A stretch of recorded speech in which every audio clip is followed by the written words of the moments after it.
Halo semuanya, selamat datang lagi di kanal Yuhanedi. Coba deh bayangin, detik-detik paling krusial dalam sejarah sebuah negara, di mana nasib bangsa itu ditentukan bukan di medan perang, tapi lewat debat panas dan aksi super nekat. Ini bukan pelajaran sejarah yang ngebosenin, ini lebih mirip film thriller politik, sumpah! Oke, kita bedah bareng-bareng. Jadi triggernya itu 15 Agustus 1945. Tiba-tiba ada berita gede banget yang mengguncang dunia, Jepang nyerah sama sekutu. Nah di Indonesia ini artinya apa? Power vacuum, kekosongan kekuasaan. Momen yang ditunggu-tunggu akhirnya datang, tapi sekaligus boom jadi bahaya banget. Nah, besoknya, tanggal 16 Agustus, jam 4 pagi buta, masih suasana sahur itu ya. Dua orang paling penting di negeri ini, Soekarno dan Muhammad Hatta, tiba-tiba didatengin dan dibawa paksa dari rumah mereka. Gila kan? Dan yang ngelakuin ini bukan musuh, tapi kawan seperjuangan mereka sendiri. Nah loh, siapa coba yang berani-beraninya nyulik bapak bangsa? Ini kan tindakan nekat banget. Apa sih maunya mereka? Nah, ini dia misteri utama yang bakal kita ungkap. Jawabannya ada di perpecahan di dalam kubu pejuang sendiri. Ada dua kubu nih, yang kita kenal sebagai golongan tua dan golongan muda. Tujuannya sama, pengen merdeka. Tapi caranya, wah beda banget. Yuk kita lihat. Oke, kita lihat bedanya. Di satu kubu ada golongan tua, ya isinya Soekarno-Hatta dan kawan-kawan. Mereka ini tim sabar, penuh perhitungan, pokoknya nggak mau ada pertumpahan darah sia-sia, diplomasi dulu. Nah, di kubu lain ada golongan muda. Mereka ini tim gaspor remblong. Revolusioner abis. Buat mereka, nunda sedetik aja itu sama aja kayak pengkhianatan. Bener-bener kayak api lawan air. Dan jangan salah, golongan muda ini bukan bocah-bocah sembarangan ya.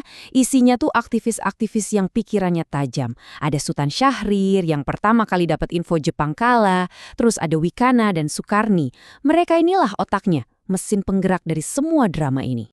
Filosofi mereka tuh keren banget dan bisa kita lihat dari kutipan ini. Intinya gini, kemerdekaan sejati itu harus dari usaha kita sendiri, bangsa Indonesia. Bukan dikasih, bukan hadiah dari Jepang lewat lembaga PPKI. Kemerdekaan itu harus direbut dengan tangan sendiri, sebagai bukti kita benar-benar berdaulat. Nah, di sisi lain golongan tua mikirnya beda. Mereka tuh kalkulasinya matang banget.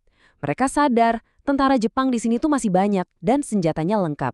Salah langkah dikit aja akibatnya bisa fatal. Jadi ini bukan soal mereka ragu-ragu, tapi lebih ke tanggung jawab. Gimana caranya merdeka tanpa mengorbankan jutaan nyawa? Oke, jadi kemana sih Soekarno dan Hatta dibawa? Bukan ke markas militer atau istana loh, tapi ke sebuah tempat yang jujur nggak bakal ada yang nyangka. Dan tempat inilah yang jadi saksi bisu salah satu negosiasi paling penting dalam sejarah kita. Jawabannya Rengas Dengklok. Kenapa Rengas Dengklok? Simple. Di sana itu basisnya peta, tentara yang isinya pemuda-pemuda pro kemerdekaan. Lokasinya juga agak terpencil, jadi aman dari mata-mata Jepang. Tempat yang sempurna buat menekan para pemimpin tanpa ada gangguan. Dan disinilah kita ketemu sama sosok pahlawan yang mungkin jarang banget disebut di buku sejarah, Jiao Qixing. Beliau ini seorang petani keturunan Tionghoa. Dan rumahnya yang sederhana itu, tanpa dia duga sama sekali, terpilih jadi panggung perdebatan lahirnya sebuah bangsa. Bahkan, ada wasiat dari beliau buat keluarganya yang luar biasa banget. Intinya, mereka nggak boleh memanfaatkan status rumah bersejarah itu buat minta-minta atau cari keuntungan. Gila, ini nunjukin kerendahan hati dan martabat yang wah patut dicontoh banget. Nah, di dalam rumah itulah ketegangan memuncak.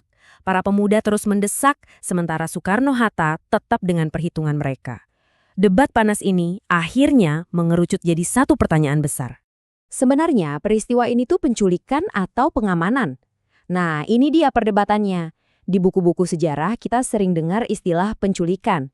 Tapi coba deh kita lihat dari dua sudut pandang. Kalau kita lihat dari perspektif penculikan, ya ini jelas aksi paksa.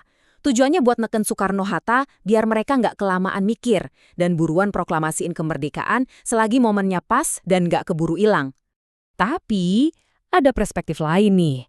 Para pelakunya sendiri bilang ini pengamanan. Kenapa? Karena mereka khawatir kalau di Jakarta tiba-tiba pecah revolusi, Soekarno-Hatta bisa jadi sasaran empuk Jepang. Jadi, Rengas Dengklok itu semacam safe house, biar mereka aman dan proklamasi bisa tetap jalan. Situasi yang buntu ini akhirnya ada jalan keluarnya. muncul seorang penengah namanya Ahmad Subarjo. Dia ini kayak jembatan antara dua generasi ini. Dia datang ke Rengas Dengklok dan ngasih jaminan yang ditunggu-tunggu. Proklamasi bakal dilaksanain di Jakarta paling lambat besok, tanggal 17 Agustus. Nah, ini dia komprominya. Begitu ada kesepakatan, roda sejarah langsung berputar kencang banget. Mesin proklamasi udah dinyalain dan gak ada waktu lagi buat mundur. Rombongan langsung balik ke Jakarta. Dan di sini ada plot twist lagi. Tempat buat ngerumusin naskah proklamasi itu bukan di gedung pemerintahan, tapi di rumah Laksamana Maeda, seorang perwira tinggi Angkatan Laut Jepang. Gila kan? Ternyata beliau ini simpati sama perjuangan Indonesia dan berani jamin keamanan mereka semua. Dan prosesnya itu super ngebut. Malamnya rapat, dini hari naskahnya jadi, paginya prok, proklamasi kemerdekaan dikumandangkan. Kurang dari 24 jam, sebuah negara lahir. Keren banget. Nah, ini nih intinya. Proklamasi itu bukan kemenangan golongan muda doang atau golongan tua doang. Ini adalah hasil sinergi. Golongan muda ngasih apinya, semangat revolusionernya. Golongan tua ngasih arahnya, strateginya yang matang. Dua-duanya sama-sama penting. Tanpa salah satu dari mereka, ceritanya bisa beda banget deh. Sekarang, aku mau nanya ke kalian. Coba deh iseng-iseng bayangin. Kalau waktu itu golongan muda nggak nekat dan milih buat nunggu aja, kira-kira apa yang bakal terjadi? Apakah kita bakal merdeka dengan cara yang sama?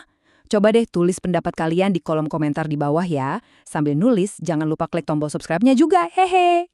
Gimana? Kebuktikan sejarah itu bukan cuma hafalan tanggal sama nama doang. Di baliknya tuh ada drama, intrik, dan kisah-kisah keren yang luar biasa. Karena ingat, belajar sejarah itu asik loh. Sampai ketemu lagi di pembahasan seru berikutnya.